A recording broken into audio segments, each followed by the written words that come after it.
Hi, I'm Sonja and I'm an artist. Welcome to my studio, where today we are going to find out how I organize my artworks to maximize my moments of inspiration.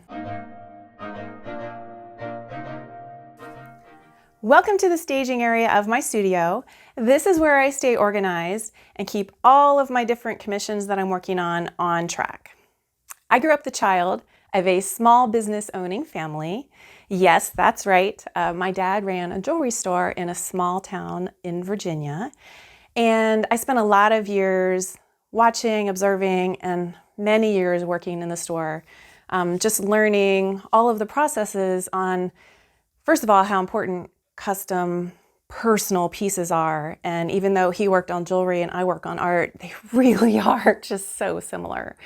But also, how to provide the best customer service, and also when working with someone's personal piece, personal painting or custom ring, that you're organized and accountable and on time and all of those things that make for a good business. So thanks to the wonderful lessons I learned in my family store, I've applied them to my business, which has really helped me as it has grown, and I now have a full commission schedule. So this is what I call my staging area, or as we called it in the jewelry store, the back room, where pieces were organized in various stages of progress.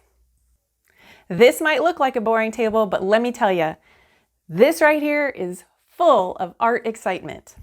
These are all of my commissions in various stages of progress. I'm a visual person, an artist, right? Visual. I love being able to just know where a project is at any time. And I have found that the best way to do that is with a check sheet. I have one for each project, and I'm able to make notes. Did I have to special order a certain size canvas? Am I, needing a particular pencil that I ran out of? It helps me make sure I have the supplies in time for your promised delivery date. Speaking of delivery dates, I have them organized by sooner delivery and later delivery. I also have canvases. You can see I got a big one back here that I'm going to be working on. And for those smaller, more delicate drawings, I do keep them in these holders, which are just super wonderful.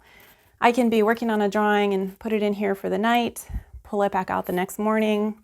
I know it's safe and sound. These are just great. Doesn't have a post-note.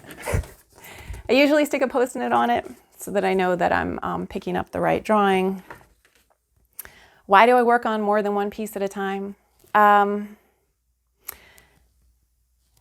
friend of mine likes to say that she mentally packs for a trip days before she actually packs. And for those of you who may also do that at home, I mentally draw a picture a lot before I even get to it.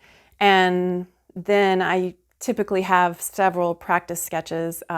For example, I'm getting ready to work on a house that has a really unique exterior, and I'm not really sure which style is going to draw out the feeling that exterior needs to convey. And I know that it's going to take several practice drawings. So I can be mentally working on that one while I'm working on a blue sky on a painting. So it's just how my brain works. If you've gotten a picture from me, or if you're going to order a picture from me, you can be sure that I have worked on it at least one midnight session and at least one Saturday morning coffee session. It's just how I roll.